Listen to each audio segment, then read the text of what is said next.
Ladies and gentlemen, welcome to the first episode of Small Talk Sports, the only show where you only need the most basic amount of sports knowledge to understand what the hell we're talking about. This is our first show. Wyatt is my co-host here. Say hi, Wyatt. Hello. We're going to keep it light today, go in depth about a few topics for your enjoyment. We got Vikings-Cowboys, we got Sunday Night Football, we got Bama-LSU, and the new college football playoff rankings, which we're going to talk about first.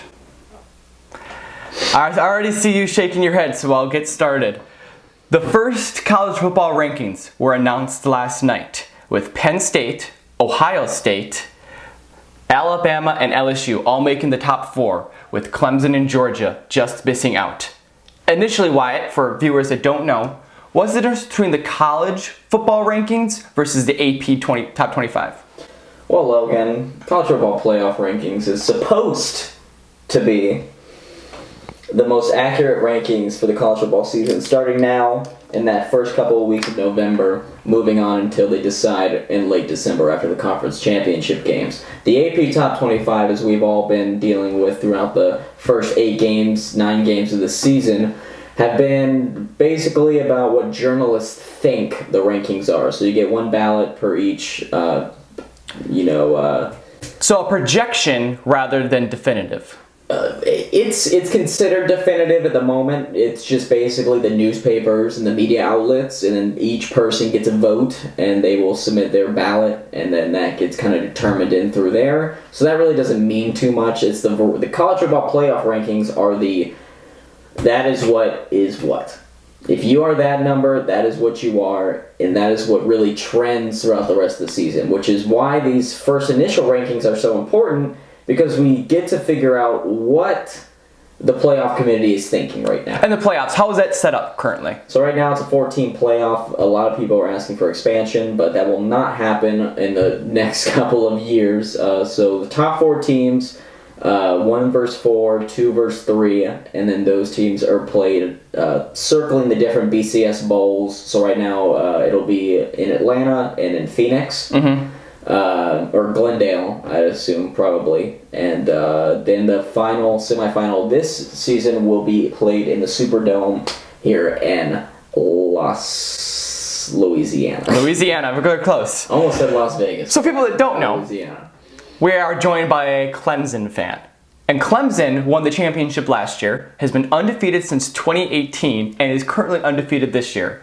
In the regular rankings, they have been top 4 the entire year. Although we've dropped the past several weeks. Because you play in the wrong conference.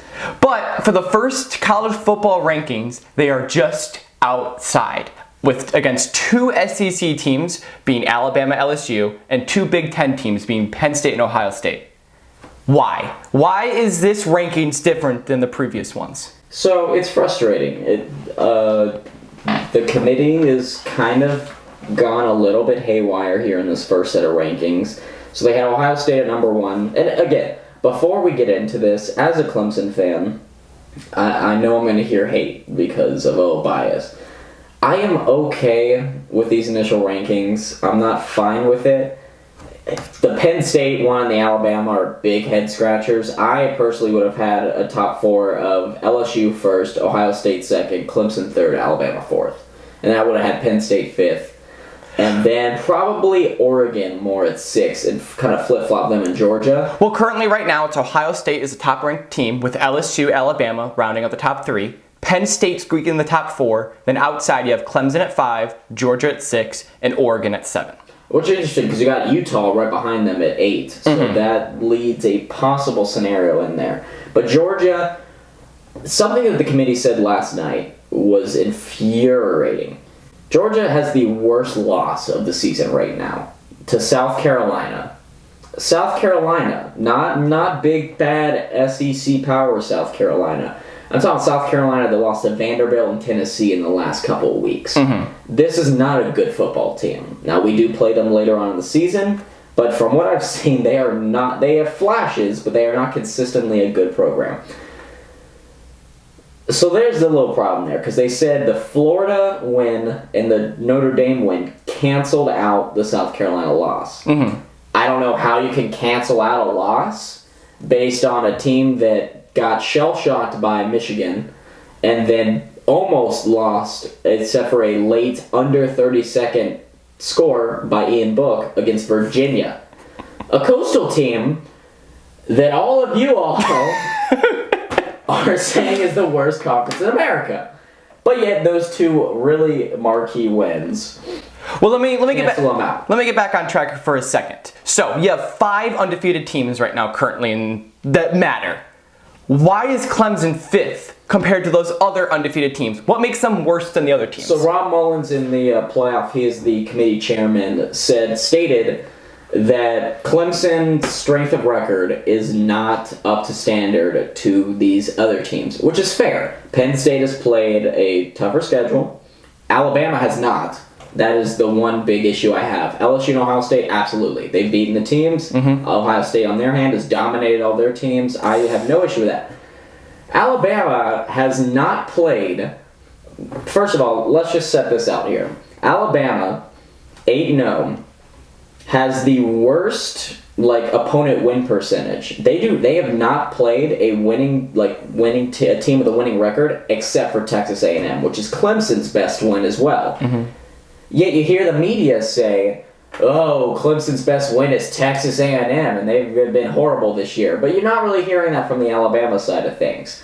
They have not played any crazy teams. Yes, they have dominated their teams. They've dominated in fashion, minus that Tennessee win that's kind of a little shady because a bad quarterback decision from their Tennessee quarterback, and who knows what that game's going to be like in that second half. So they pulled away, but they were in a fight with Tennessee early on in that game. So that's my issue. Alabama hasn't played the same amount of opponents. They have not played decent opponents at all. They will be playing, tougher competition. LSU, which we'll get into. Which we will get into. Auburn they'll play, and then the SEC East champion. So until then, by all means, put them ahead of us. That's fine. But right now, just judging by both teams, there's just nothing to say. And we all talk about how his last season does not matter. That's not true. As much as we want to say last season doesn't matter, think about Alabama. 2017 Alabama, specifically. They lose to Auburn, and they lose another game. I believe they lost 2 games that season. Which, by the way, in college football, losing 1 game is everything. It seems to be the be-all, end-all unless you're in the SEC. Yes. But it's college football. Clemson themselves are getting destroyed for this 1-point win over North Carolina. So for people that don't know, in college football, there's the best of the best who recruit the best. It's very top-heavy. Oh, extremely. Extremely top-heavy. So when a top-tier team almost loses to a mid-tier team, that destroys their rankings because the committee can't believe it's close. It doesn't. Again, we're splitting hairs here. Georgia actually lost at home as a double-digit 24-point favorite, and yet they're still sitting at 6. But here's the thing. Here's the difference. SEC. Exactly. Granted, we're not SEC guys. No. So we don't have that bias. We hate the SEC. But the SEC always recruits the best players. Even in the teams that aren't great. Missouri. Even Tennessee every once in a while. It's just top-heavy. It's just top-heavy. But the thing is the top-heavy crowd is carrying the entire conference. So when you talk about the SEC, really you're talking about 3 to 4 teams. You're talking about LSU, you're talking about Alabama, you're talking about Auburn, you're talking about Georgia. And occasionally you'll sprinkle in Florida. Florida, just until recently, has started to get into this top 10 conversation. They did that well. But when you look at it, you have Vanderbilt, you have Tennessee, Arkansas, and these teams have lost to FCS subdivision teams this season. We've got just so many garbage teams in the SEC, but yet because it's very top heavy, and you have the 2, 3, 10th team in the country. 6. It's got 6 team. It's gonna make a lot more sense to be like, oh, the conference is just better. Which, let's get into the game. So on Saturday, the 2 versus the 3 are playing. game of the century. LSU versus Alabama. Most likely playing for the SEC championship, most likely. 3:30 on CBS. Which is a damn shame. A damn shame. Put this game in last year's setting. Now that's the game of the century. I know they're talking all this week. They're like, oh, game of the century. But is it really the game of the century? It might be. It might be. When it seems like Alabama LSU is always tagged as the game of the century in the past couple seasons. Here's the thing about Alabama. Last 5 meetings against LSU, undefeated. LSU has not been able to get over the hump. But they haven't been able to score points. In general. But LSU is ranked above this year. They got Burrow, who's a machine. Probably 2 first-round picks next year, most likely. In Tua and Burrow, right? You could say that. I'd say right now Joe Burrow is ahead of Tua draft-wise, just from an NFL standpoint, but yes. So you're looking at this matchup. Even if one team loses, there's still a good chance that both teams are going to make the college football playoff, barring a miracle that one of them loses to somebody else. Well, here's the interesting scenario here. LSU, everyone here is rooting for Alabama to lose. Alabama cannot lose this game, and in my opinion, still make the college football playoff. And that's what a lot of national media has also been saying after these rankings. As we said earlier, Alabama has played nobody. They play a Western Carolina team in a couple weeks that, by the way, everyone who was giving Clemson crap for playing Wofford earlier this past week, lost to Wofford 50-7. So if you're going to talk about bad teams, if Wofford's bad, how bad is Western Carolina? Teams I've never heard of. Exactly. But here's a big thing that is to keep in mind, anybody who does not know. So the SEC, how it works is that there's 2 divisions. There's the West and there's the East. The winner of each of those divisions plays in the SEC championship game at the end of the year. And 100% of the time, the winner of that game goes to the college football playoff. And about 80% of the time, the loser also gets. But here's the key difference, though. LSU and Alabama are both in the same division. Only one can go to the championship. Only one can go to the championship. But there have been times, I believe in 2017, was it LSU that didn't even make the SEC championship game? But it was Auburn. Auburn didn't make the SEC championship game? Auburn did make the SEC championship game. They played, Auburn played, because they beat Alabama. So Auburn lost to the SEC champion, which I believe was Georgia, and then therefore Auburn was knocked out. Alabama somehow got in. That's what happened. And then played Georgia as well. Okay. Which Auburn beat Georgia during the regular season. So Auburn had 2. This was their chance. If they had won the SEC championship, they're in the playoff. Georgia beats them in a rematch, and Georgia, Alabama, as we all know, plays in the title game, and this whole Tua fad starts. Not fad, wave. So this is obviously going to be a big game. Winner of this game most likely makes the college football playoff. Loser... not will make the college.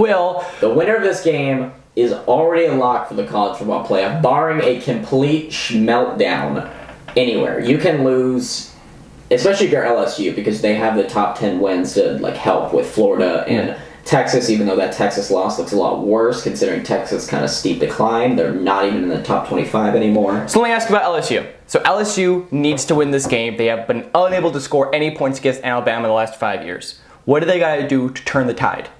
Turn the tide. That's funny. You're welcome. It's offense. That's all it's been. The past 2 seasons, they've been blanked by Alabama. It's been a very, very sloppy showing. Now, the problem is LSU has had a fantastic defense.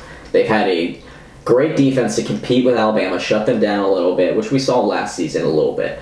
But they always were handicapped by that offense. They couldn't do anything. It was an Alabama copy, but not to the success that Alabama runs it. Now that you got guys in space, especially in a secondary with Alabama that's so-so, and a defense itself that's not one of the worst that Saban has dealt with in his time there coaching, the talent has fallen off significantly, and the injuries have also contributed to that. But LSU needs to get this offense going. Right now, this game is projecting to be a shootout. All right, getting into other things, we move on to NFL from the NCAA. Cowboys and Vikings in the Sunday night NFL Showdown Sunday night slot. We have Logan Windsor here to help break us down. Now, the Cowboys Again, I don't even know how to explain the Cowboys at this point. I've seen way too much First Take to even know where my mind is at on these Cowboys. It's either you love the Cowboys or you hate the Cowboys. You just don't understand. it's just you blow out the Eagles, but then you lose to the Jets. I mean, what is going on? Okay. Vikings, on the other side, had a great game against the Kansas City Chiefs, even though that was a loss. Again, great, bless you, Dalvin Cook and Harrison Butker both had higher points than any of my opponent's top fantasy earners. Sorry, Carly, I know you're not going to be watching this, so I can say that. But... Hi, Carly. But Minnesota, had the chance to upset that team and looked great and fantastic. They have a great running game. Kirk Cousins has started to come into his own a little bit. And you have this matchup against a good Cowboys defense. So it's really kind of seeing what offense or what defense is going to break first. Well, this is tough. This is a huge game for both teams, as both teams are on the fringe of playoffs. So in the NFL, if your records are tied, whoever wins this game wins the tiebreaker. So if these two teams are close in the wild card, they're going to look back at this game, and the winner is going to make the playoffs. But you have two teams here where I don't know what to think of them. Are they good or are they bad? I mean, there's times where Dallas destroyed the Giants week 1, destroyed the Redskins, destroyed the Dolphins first 3 weeks of the season. They're the best team in the NFC. They're great. I mean, when you have the Dolphins in that line, I mean, you can't really... But then they score 10 points against the Saints, they collapse against the Packers, and then they lose to the New York Jets, where it's their only win the entire year. But now they beat two division rivals in the Eagles and the Giants. I mean... They have a great team. You got Dak Prescott, who's been arguably an MVP candidate this year. You can't go wrong with Zeke in that offensive line. But this is going against the Minnesota Vikings defense, which is one of the greatest defenses in the league right now. And you got Kirk Cousins lighting up after the first couple games of the season. Kirk Cousins, he's overrated. He's terrible. His receivers were complaining. Adam Thielen and Stephon Diggs are both receivers for the Minnesota Vikings. Both of them complained publicly to the media about how bad their situation was and how they're not getting the ball. So you got the Vikings who have been complaining about their offense. And you got the Cowboys who have been trying to fire Jason Garrett since, I believe, 2012? I mean, how long have Cowboys fans wanted this guy gone? So it's two teams that I'm really interested to watch because I don't know what to think of them. Whoever wins this game is probably going to make the playoffs. Well, here's what I'm worried about, especially for the Vikings. Their cornerbacks, Xavier Rhodes, Trey Waynes, even Mackenzie Alexander, they've kind of been the weak point of this Vikings defense. Which is odd because Xavier Rhodes used to be an all-pro corner. Oh, same with Mackenzie Alexander. Shut down, was one of the best top in the league when he first entered. But they've been picked apart all season by good quarterbacks. Dak Prescott is going to know how to exploit these cornerbacks in the matchups. Both have been giving up huge plays, been flagged consistently. The Cowboys, they should have no problem attacking the ball downfield with some of their receivers. I mean, they have the healthier receiver core. Amari Cooper, Randall Cobb, Jason Witten. Michael Gallup, who's been playing incredible. Oh, absolutely. Yeah, he's been on a tear. And then, on the other side, Adam Thielen, Stephon Diggs, Irv Smith Jr., Kyle Rudolph. It just doesn't have the same mwah to it. It doesn't have the same oomph. So there's a little bit of an issue there just on the ability to run. I just think Dallas has a better offense overall. I mean, you got Ezekiel Elliott, the man. Yeah. But then on the other side, you got Dalvin Cook, which is fantastic. So both good two running backs, but I think that offensive line for the Cowboys is a little bit better. So now we'll move on. We'll go back to college, but this time, college basketball. Woo! Woo, baby! Dick Vitale. Said love that man. So, yesterday, we had the top 4 teams going against each other in Kansas, Duke, Michigan State, and Kentucky. Mm-hmm. How did this happen? Well, so for people who don't really know, the Champions Classic is kind of like the tip-off point for college basketball. Since 2011, this tournament has featured what many consider the top 4 programs in college basketball. You got Duke, Kentucky, Michigan State, Kansas. I would argue Michigan State a little bit, but Duke, Kentucky, Kansas, I mean, there's no issue there whatsoever. They started this in 2011. The only thing that changes is the location. So I mean, they were in Madison Square Garden last night. They've been to Indianapolis. They've been to Atlanta. I said it's really just the venue that changes. It keeps these same teams, and that'll continue up until the 2022 basketball season. The one interesting thing though is, while these are all considered the top 4 programs, this is the first time since it's even began. I think it was in 2011. Yeah, 2011, that all 4 teams were preseason top 4. Well, we'll get into that. Duke beat Kansas 68-66. Who were the big takeaways from that game? Well, I think it was just seeing what Duke was like without Zion and Cam Reddish. I mean, those 2 players on their own counted for 45 points, like, on average in each of their games last season. So I think Duke did really well. This game had a ton of turnovers in it, and Duke did a fantastic job defensively, which is what I think is what they're going to look more to this season. Last season, you got several first-round picks in the top 5. We didn't even talk about R.J. Barrett. No. And P.J. Washington. Exactly. And yet they were predicated on offense, move the ball around, score, and transition really quickly. This team is going to be more focused on defense. They forced Kansas to have over 28 turnovers last game. And somehow it was still close. Yeah. Which is amazing. That's fantastic. But that defense was lights out. Now, of course, there was some sloppy play from both sides of the ball. I mean, Kansas definitely didn't help themselves turning the ball over several times on their own.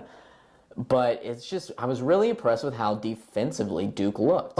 For anyone that doesn't know, so college basketball works is that it's mainly a freshman-dominated sport. One and dones, yeah. One and dones. So there's a rule required by the NBA that in order to actually go into the draft, you need to play at least 1 year of college ball or 1 year of international ball. So a lot of these programs, every year is a fresh year. So these first couple games, it's just kind of getting used to the team, getting used to the chemistry. Well, which is what works so well for these top 4 programs. I mean, Kentucky, Duke, Kansas constantly are in those one and done factories, So it's like seeing a new face, a new team almost every year. So it works to that point. And plus, you're getting the best recruits of those programs and then playing each other. The only difference, Michigan State and Michigan State specifically is Cassius Winston. Cassius Winston has literally been in this program, it seems like 10 years. I mean, he's one of the few players who actually stayed with the program and didn't immediately jump to the NBA. Which is usually a bad thing, because after your freshman year, there's not much of your game you can develop from your sophomore to your senior year.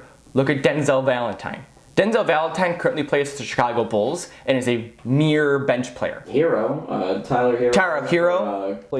Not for Cleveland, but for the Cavaliers, for Virginia. I mean, he was another guy who benefited greatly from that. And then Malcolm Brogdon. Malcolm Brogdon plays 4 years for Virginia too. But then going to the other game really quickly before we move on. Michigan State lost to Kentucky 62-69. Go blue. We can all talk about Winston all we want.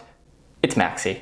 Oh, yeah. We got to talk about Maxey scoring 26 points off the bench, 7 for 12 from the field, 3 for 7 from 3 in his Kentucky debut. This kid is absolutely nuts. My family, I'm from Kentucky, so as a group chat, I was immediately asked if I'm watching the game. I, of course, was working last night, so I do the thing that I always do, and it's beautiful. You have your microphone set up, where you can talk to the host. But what I do is, because they mute the games on the TVs, so you can't really listen. And I want to listen to the calls. We're in sports broadcasting. That's kind of what we're here for. So listening to the different things. So I will plug my adapter into my phone's aux cord, and I will shove it down my back pocket right behind my microphone, or right behind my walkie-talkie. And I will listen to the games while I'm doing tables. Folks, when you go to Olive Garden, this is the experience that you get. If you think I'm busting tables, I am, but I am also probably listening to some kind of college football or basketball game. So Maxey, What's he going to be like this year? Oh my lord. This man's gonna be fantastic. I mean, kid's a freshman. Just turned 19 on Monday, by the way. Fantastic. That's when you know you're old, when you start becoming older than these players. 20. I'm a year younger. I'm a year older than this guy. It's just like, damn. So he celebrates his 19th birthday on Monday. Kansas, Kentucky, great game, back and forth, was down to the wire with less than a minute left.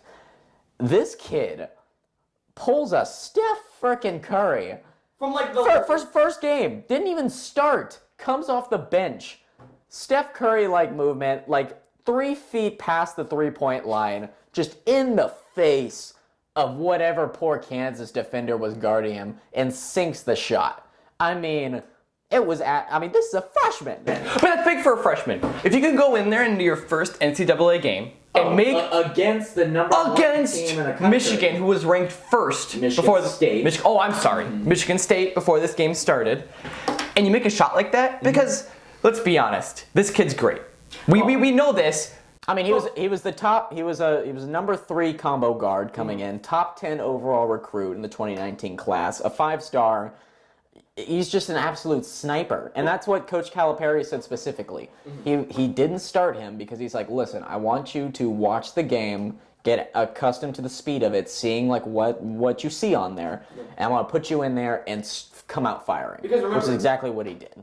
These guys are human beings. They get just as scared as we do. Yeah.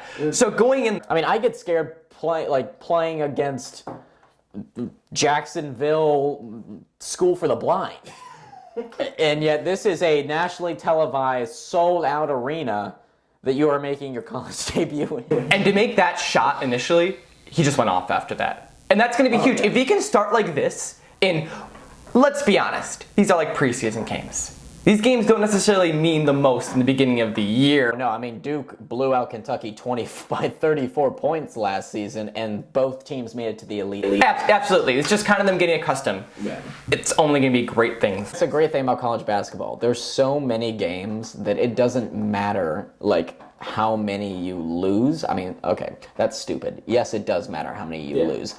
But especially early on in the season, college football, you lose one of your first games, done, see ya, it's all done. But in college basketball, you just have so many different opportunities that it's great to just see these matchups. Like, these schools, if it actually mattered, aren't going to schedule the number 1 team in their first game. But because we have that and there's not that much worry, we get these fantastic matchups.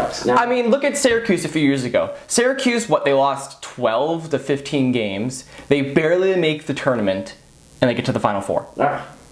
It's ridiculous. It's insane. I'm pretty sure they screwed my bracket up. I think they screwed everyone's bracket up. Now, I do want to say this, just to get in a couple more stats. So in the overall Champions Classic, I just want to give you all the records for these teams. Right now, Kentucky is 5-4, Kansas 4-5, Michigan State 3-6, yikes, and then Duke right now winning it all at 6-3. So against these top 4 programs, Duke has come out on top. Kentucky is falling behind them, then Kansas, and then lowly Michigan State. Be interesting teams to follow the rest of the college basketball season. Oh, I mean, you gotta follow them. And then the Champions Classic will be played up until the 2022 season. Until then another deal is going to be made out. Who knows if it's the same teams? If anything, I just hope it's as great as we've seen in the couple of years. I sure hope so. We're going to get into a couple mini stories before we give our final predictions and we close out. A couple quick story really quick. John Collins, power forward for the Atlanta Hawks, is suspended 25 games for PEDs. Why? Yeah, John Collins, the big man for the Atlanta Hawks, again, suspended for 25 games following a failed drug test. Collins, in his 3rd season with the team, tested positive for growth hormone-releasing peptide 2. Not peptide 1, peptide 2. Collins told ESPN's Adrian Wojnarowski that he will appeal the suspension, which you thought was pretty surprising, Logan. But before we get into that, here's his statement. I have always been incredibly careful about what I put into my body. But I took a supplement which, unbeknownst to me, had been contaminated with an illegal component. I plan to appeal my suspension in arbitration so I can get back on the court as soon as possible and continue to contribute to our 2019-20 campaign. Now, Collins is averaging 17 points in 32.5 minutes per game this season, and he leads his team with 8.8 rebounds per game. He is the third player, though, to be suspended this season for a failed drug test. DeAndre Ayton of the Suns and Wilson Chandler for the Nets will also be sitting out 25 games. So we talked earlier about how we found out he's going to appeal the suspension, and you kind of were like, excuse me? Like, what is going on? Well, it's kind of ridiculous because there's a very specific rule in most sports now. Since the steroid epidemic back in the 90s, which basically was that like there was home run hitters to the extremos. There was 60 to 70 home runs a season. Which, before we get into it, what's wrong with that? That is a debate for another day. That's a debate for another day. But for now, it would make, especially in baseball, would make things a lot more interesting. Because we all know that baseball was super unwatchable in the 90s. Oh man, I hate home runs. But for now, steroids are very illegal in all sports. You cannot enhance your body. So there are major suspensions that happen because of this. And in the NBA and the NFL, strictly, if there is any foreign substance in anything you take, you're suspended. If you're getting paid millions of dollars, you need to know what you're taking. You need to absolutely know what you're taking. So this is ridiculous. Oh, come on. I mean, you can't judge, like, the NBA is going to be like, oh, you didn't know? Oh my gosh, I feel so bad. You know what, John Collins? We understand. We'll take it off. This statement is basically, you get pulled over by a cop and he asks you if you knew how fast you were going. You're like, oh, I didn't know. Oh, man, 75 and a 40? Oh, man, of course you knew how fast you were going, just as John Collins knew he was taking PEDs. This is going to take a month or two to go. The Hawks are a playoff team. They are a borderline playoff team with Trae Young. Oh, they have a fantastic And John Collins is arguably the second best player. So would you rather miss, like, the first... Because, granted, the NBA has only been, like, 5 games so far. Would you rather miss the first 25 games and then be with your team during the home stretch? Or miss the middle or the last 25 games of the season? This is a selfish move by a man who thinks he did nothing wrong. Well, and the problem is... Those 25 games are extremely important. You don't know how the race is going to pan out later on this season. Each win counts. Absolutely. I mean... It's very important in place of seeding, which, especially for the Atlanta Hawks, is one of their biggest enemies right now. Where they are placed in this come time for the playoffs, if they make it there, is going to say a lot of how far they're going to go. Absolutely. I mean, Jabari Parker isn't terrible. Coming out of Duke a few years ago, just been struggled with ACL injuries. Maybe this will be his chance to revitalize his career. I don't know, get a little more action. But the second NBA story we're going to touch on really quickly. I hate talking about this so much because it's again an infuriating topic. There's two things that I hate in the NBA: PEDs and resting. Kawhi Leonard is going to be missing his second game this year, resting. Second game? His second game. It's been 2 weeks. He's missing his second game. There has been 7 games so far. Yeah, Kawhi Leonard has not been hurt, by the way. He has had a knee problem for the longest time. But he is missing his second game this season against the Milwaukee Bucks on prime time television. Which is a damn shame. It's a damn shame. You got 2 MVP candidates in Giannis Antetokounmpo and Kawhi Leonard. Everyone wants to see that matchup. That we were graced by it in the finals. Mm-hmm. It was not the finals. The Eastern Conference Finals. Still a finals, but it was a fantastic game. Of course, we all know how that happened. Logan, I know you're not too happy about it, but I'm very mad. You might get another shot at it tonight. Hey, maybe this... No, we won't! No, we won't. We will not get another chance about it. Okay, one more rant, and then we'll move on. Let me ask you this, Wyatt. Let's say you got a new job at, you work currently at Olive Garden. Let's say you got promoted to Chili's. Oh, I don't think that's a promotion. We'll say it's a promotion. I think like Longhorn Steakhouse. We'll go Longhorn Steak. Okay, Longhorn Steakhouse. Chili's is a different. Let's say you get hired there. Okay, you get a big like signing bonus, whatever. Damn. But within the first 2 weeks, you're already taking not just time off. You're taking paid time off. Oh, and it's not like you're sick or anything. No. It's just. I'm tired. I'm tired. I've had a knee problem since I was like 10 years old. I picked up a lot of dishes these past 2 shifts. I need to sit out for 2. Oh! It's a Friday night, the busiest night of the week. That's basically what's happening here. This isn't a game against the Phoenix Suns or the Memphis Grizzlies. This isn't a game that isn't that big in the grand scheme of things. This is a game people are paying for. This is a game that people are paying $300 to go to, that is on national television tonight, and is a possible finals rematch. And you're missing Paul George. Hey, but he's gonna come back soon. But you're missing Paul George. Not tonight. Not tomorrow. Not next game. It is just so it's frustrating for many reasons, and even if the Bucks win this game, well, Kawhi wasn't playing. Oh yeah, so it doesn't matter. Yeah. So it doesn't matter. Oh, yeah. And then if we do lose, the Bucks lost. Without Kawhi, it's a lose-lose. It's a lose-lose for everyone, and it's so infuriating. It's only a lose-lose for Milwaukee fans. Yeah, Gardner time. Minshew Magic. No more. The magic is over. Jacksonville has decided to move on from their quarterback of the future, Gardner Minshew. Nick Foles replaces him for his second start of the season after injuring his left clavicle. Say that 5 times fast. This has been a rough couple segments for me, I'm not going to lie. Yeah, these have not been helpful for you. No, It's almost like we picked these to specifically piss each other off. I mean, we started off right hot, needle to the fire with the college football playoff rankings, which I still believe Clemson should be number 3. But again, it'll all sort itself out. They play. No, I am not one of those. I'm not one of those fans. But anyways, Gardner Minshew Magic is done for the time being. Jacksonville is fed up with his lackluster play, and they're moving on to Nick Foles. So, bit of backstory.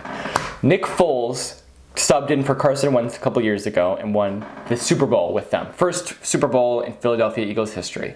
Wins the Super Bowl MVP, now gets a mega contract with the Jaguars. So I think it was like 4 years, $88 million. I do want to just kind of brief you real quick. We did just get an update 2 minutes ago, a press conference from Nick Saban talking about the Alabama LSU game. Tua looks good for Saturday, says he is probable and has made promising strides. Quote, there is a good chance he'll play. We didn't even mention that Tua's been out the last couple of games for Alabama. Yeah, we suck. We are bad. We are bad at this. Thank you for participating in this experiment. Okay, back to my Gardner Minshew crying. So Nick Foles gets signed by the Jaguars. He's older. He's like 30. Then he breaks his left clavicle like the first play of the game. So Gardner Minshew is a guy coming out of Washington State, 6th-round pick, never pans out. Any quarterbacks drafted outside the first round usually never pan out. Except for a man named Tom Brady. The dude, granted, the Jacksonville Jaguars, who are a terrible franchise. I got the stats right here. 4 for 4, win-loss, throws 2,300 yards, 13 touchdowns, 4 interceptions, with a 93 quarterback rating. What? The guy's young. He has a good sense of style. He's already gotten brand deals. Him and Uncle Rico are best friends. He's thrown it over so many mountains. He should have some designer jorts or something. He does. I think he already does. I don't get the move. I don't get it. Why? I get that you're paying Nick Foles a ton of money. I get that. And you don't want to look bad by seemingly you made the wrong decision. But it's been working. And because Gardner Minshew had one decently bad game in London, doesn't mean you go away from him. You should have traded Foles at the deadline, and you should have stuck with Gardner. Jacksonville is just full of making terrible decisions, and this is just another in line of their just terrible decisions. One of many Florida teams that are not making the hottest decisions. We live in a great state, Wyatt, for football. Next one. All right, next up, Cam Newton. Done. He is out for the rest of the season, was put on injured reserve. Kyle Allen will continue to start in his place. Man, what an interesting little change of events here. Is this the end of Cam Newton in Carolina? Absolutely. It 1000% is. Is Cam Newton a great player? Yes. Did he win MVP? Yes. These are all facts you cannot deny. But the last few years for Carolina, it's almost seemed like they have been sinking with Cam Newton in this ship of injuries and inefficient play. The league has caught up to him. He's a running quarterback who can't throw the ball. If we're getting down to the basics, there was a stretch. It started with Michael Vick and it ended with Cam Newton of quarterbacks who can run the ball but they can't throw it. Oh, being resurged by Lamar Jackson. Being resurged, but I mean, you take a look at Lamar Jackson right now. Since week 5, He's average at throwing the ball. Since week 5, he has the 4th worst quarterback rating, only behind Baker, Sam Darnold, and Jameis Winston. The league has caught up to these kind of quarterbacks, and they're hurting. Yeah, the only reason he's as good as he is right now is just because of his athleticism. Absolutely. I mean, he is a speed demon. He's fantastic with his legs, and which is why, smartly, Baltimore has kind of shifted the offense to a little more run first, pass later, which beat the Patriots. But you gotta have a good running back then. And they do, in Mark Ingram. Who the running back right now for the Carolinas is Christian McCaffrey. Great, but he's not a running guy. He's a passing guy, which is why he's matched up very well with Kyle Allen. Cam Newton was one of those quarterbacks who was either, I'm going to run it or I'm going to throw it 60 yards. He didn't work the short pass game. Kyle Allen is perfect at it. And it's even worse now with his throwing shoulder all messed up. Which is because he's so physical. Running quarterbacks just can't be in this league anymore because of injuries. He will, I'm not saying this is the end of Cam Newton, because Cam Newton will get picked up by a team next year. He will play for either the Dolphins or the Bears or somebody that's going to need him, and he'll be fine. I don't think the Dolphins would pick him up. I think they're all in on Tua or Joe Burrow. Even though, tank for Tua sounds better than tank for Joe. Well, it's the catchphrase, man. But no, I don't know about you, but in my opinion, he's done. He's done in Carolina. He will always be thanked for winning an MVP, taking that team to a Super Bowl. Which is, man, weird to think that was what? That was like a couple years ago. That was a couple years ago against Denver. One of the worst Super Bowls I've ever watched. I don't want to talk about it. It's that bad. The only thing I remember from that game is Cam Newton looking at the fumble and not doing anything, and then Peyton Manning's good old beer sponsor at the end. I mean, it was arguably one of the worst quarterback performances in a Super Bowl in a while. It's garbage. But anyway, now that I've ranted a little bit, we're gonna get into a couple of our picks. So we've mentioned a few games. We've mentioned Bama, LSU. We've mentioned the Cowboys and the Vikings, and we mentioned the Bucks and the Clippers. We're gonna quickly give our predictions, and we're gonna compare them next week to see who is the most smartest sports person of all time. Most smartest sports person. That's our new segment. The most smartest sports person. That sounds like a English That's like, did Antonio Brown write that segment? Did you know I took journalism in Wisconsin? Shout out to my people who know how good I am in English in Wisconsin. So anyway, first game, Bama LSU. Wyatt, who do you got? This is so hard to predict. You've got two fantastic offenses. You have Tua, who we have no idea. First of all, we all know Nick Saban says he's ready to go. We can't trust a damn word Nick Saban says. Hypothetically, Tua plays. Well, right now, Alabama has a 71.9% chance, according to the FPI, to win. 6.5 point over-under right now in Alabama's favor. Yeah, right now, 6.5. Money line's at plus 200. Over-under is 63.5. I don't know if we've ever seen that in an Alabama-LSU game. Both teams are absolutely stacked on offense. Defense, I'd give LSU the edge there. But this game's in Tuscaloosa. Nick Saban has had 2 weeks to prepare for this LSU offense. I personally want LSU to win. I think LSU can win. But sadly, I've been wrong 6-7 years in a row. Every time I pick LSU in a game I think might end up, they crap the bed. So if I'm going with my heart, I'm gonna go with LSU. But if I'm going with my brain, I'd see the Tide taking it since it's a home game and Nick Saban has that track record against LSU. He's owned them since he's been in Tuscaloosa. So right now, I'd say Alabama in a close one. You can't bet against Alabama. Alabama always seems to go through these games, and they always seem to always win. Again, I want Alabama to lose. We got to put this on the record. We don't want Alabama. Do not Alabama to win, but I do think that with it being at home, now put this in Tiger Stadium. Different. Oh my God. Absolutely different. So you're saying that you cannot bet against Alabama? Can't bet against Bama right now. I've done it in the past. I've only been on the winning side twice.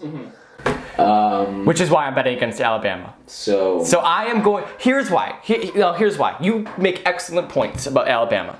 Obviously, they are proven. They got Tua. They got a great offense. Jerry Jeudy. I mean, you can't go wrong. I think Tua Jeudy is the best wide receiver quarterback combo in the country right now. Here's the difference.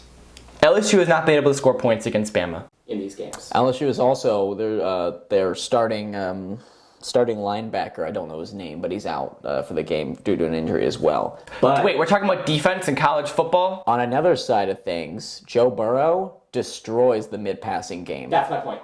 And was that what you were about to bring up? Say it exact. He destroys. It's like we know. He destroys the mid-passing game, and you have a couple freshmen in the middle of that field anchoring that line. It's going to be interesting. Now, I know my stuff, and I don't want to just say this comes down to the quarterback because that'd be a cliche. But I think it does. Tell me, Wyatt, who's the best quarterback to come out of LSU in the last 10 years? I don't. He's already. Zach Mettenberg, Matt Flynn, Jamarcus Russell. How did I forget Zach Mettenberg? These are the guys that have been coming out of LSU. And LSU has always been a top program with these middle-tiered quarterbacks. This is the difference maker. Joe Burrow is the real deal. This is his chance to prove to everyone that he deserves to be the top pick in this draft. He's going to take advantage of Alabama's linebacking core. He's going to destroy them through the air. I don't think this game's close. I think LSU covers the opposite spread and wins by more than a touchdown. Well, see, and that's why this game is so weird, because you can 100% see that happening. This is the first time we're seeing LSU in this offense. Last season, Joe Burrow was the quarterback, but he was a game manager. They didn't bring over what's his face from the Saints and revitalize their entire offense. This offense can beat Bama. Yes. It's just the question on, are they going to get in their heads? Are they going to get beat before they even go out of the locker room? Or does Nick Saban have something dialed up that they're not ready for? Absolutely. Second game we're going to be talking about is, we mentioned it before, the Cowboys versus the Vikings. This is the game of, who are they? Who are they? We don't know. Who are they? What do they do? Do they do things? Let's find out. I love that show. So, who you got? I'm rolling with the Vikings. You're rolling with the Vikings? Partly because of my bias on my fantasy running back, Dalvin Cook. If he has a pretty good game, I think that the Vikings can do this. What about real life stats? You know, this is going to sound really stupid. Where is this game going to be played at? Dallas. Change it. You know what? Whoa! Dallas is the future. Dallas is going to run over the Vikings. Dalvin Cook's going to get shut down. I'm going to have a terrible fantasy week. And the Cowboys will remain first place in their division. I was really hoping you picked the Vikings because I am picking the Cowboys too. And for this only reason. These two teams are pretty much parallels of each other. But there's one key difference. Kirk Cousins. Granted, I don't go on Narrative Street, but the stats don't lie. Kirk Cousins in primetime games in his career, 5-14. Kirk Cousins' record against teams that are winning, so over 500, 4-25. He doesn't get it done in big games. A primetime game in Dallas, granted, Dallas isn't the biggest home field advantage. It's not, because Jerry World. Jerry World is not the biggest home field advantage. I don't see the Vikings being able to throw against this defense of Dallas. Dallas has got a pretty damn good defense. Exactly, and with their wide receivers too. I don't think the wide receiver. There's just more weaknesses on the Vikings side than the Cowboys. When you say, all right, let's attack them through the air. Who has the edge? Cowboys. Yes. Let's attack them on the ground. While that is closer, edge is still Ezekiel Elliott in that offensive line. Absolutely. Who's a little more shady on defense? And especially in the secondary, the Vikings. So it's just kind of looking at both, and while both teams seem to completely confuse everybody when they think when we think they should dominate, they don't. When we think they should lose a game, they surprise us. So at this point, it's just we don't know. We don't know. We're gonna find things, but things are going to happen. Let's find out. Let's find out what happens. But yeah, right. I'm going to roll with the Cowboys. We're both going to pick the Cowboys there. And the final game a game that I'm a little afraid about. Bucks Clippers. No Paul George tonight. No Kawhi Leonard tonight. Full lineup up for the Bucks. Then Staples Center. Probably the biggest game of the week for the NBA, even without the two. Yeah, Houston, Golden State would have been good tonight, but Draymond Green, D'Angelo Russell out for this game means we are going to get absolutely killed. So who do you got in this game tonight, which might be tomorrow by the time I finish editing this? Yeah. Man. Don't do it. Don't do it. No, I'm going to go Milwaukee. Okay, you're going to go Milwaukee? I'm going to run with Milwaukee. I mean, you don't have Paul George. You don't have Kawhi Leonard. Yeah, I mean, it's just... You kind of have your best players out. Giannis is going to be... Giannis is great, Giannis yeah. Playing. I mean, that's all you really got to say about the Bucks is Giannis is great. They got a good defense. Yeah, I'll take Giannis in the rematch for this one. But not even a real rematch. I mean, it is a subpar Clippers team without it. Wisconsin fans look away. I'm taking the Clippers. Oh man! And I got a few reasons. Okay. Patrick Beverley. Yeah. Okay. I'll say it again. I'm taking the Clippers for a few reasons. First of all, you're not let down after tonight. So like when setting your bar already low. Well, okay. Here's the thing about Milwaukee. They play down to their competition. This seems like it should be an easy game, right? You got two all-stars in Paul George and Kawhi Leonard out. Piece of cake, right? But then you forget how deep this Clippers team is. Last year, we went against the same Clippers team in Staples Center, and we lost because Lou Will scored damn near 40 points. You still got Lou Will. You got Montrezl Harrell, who absolutely is locked down against Giannis. Who, I will tell you this, you know the guys that stop Giannis? The wing, big perimeter players. Montrezl Harrell, Kawhi Leonard, Draymond Green. All these guys are Giannis's kryptonite. He can't get past them because they're quick enough to be able to guard him on the perimeter, and they're strong enough to not allow him to score in the post. So you got to find another option. Who's going to be your guy? Eric Bledsoe? No, because he's against Patrick Beverley. It's not going to happen. Chris Middleton? Maybe. Maybe Chris can show up, but Landry Shamet's been a really good defender all year.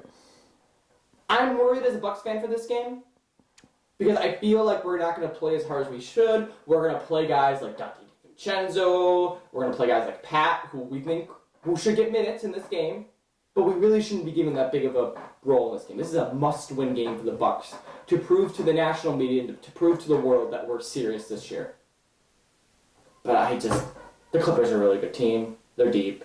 We just traveled across the country from Milwaukee. We just played a couple nights ago. This seems like one of those games we're destined to lose. Well, you heard it here first, folks. The Milwaukee native, the man... I am a traitor. The man betraying his own team. I am now a Jacksonville Jaguars fan. Well, you were Gardner Minshew for Halloween. Well, thanks for joining us today. I know this one's kind of a little more of a toss-up here. We will be trying to put new videos out at least once a week, talking about just the weekend's headlines and the picks we made, as well as picks for the future. Again, my name is Wyatt Wells. Joined alongside me is my co-host Logan Windsor. If you have any comments for us down below, because we have made a lot of statements that I'm sure not everyone's going to agree with, please go ahead and leave them down in the description below, and we will look forward to hearing from you guys.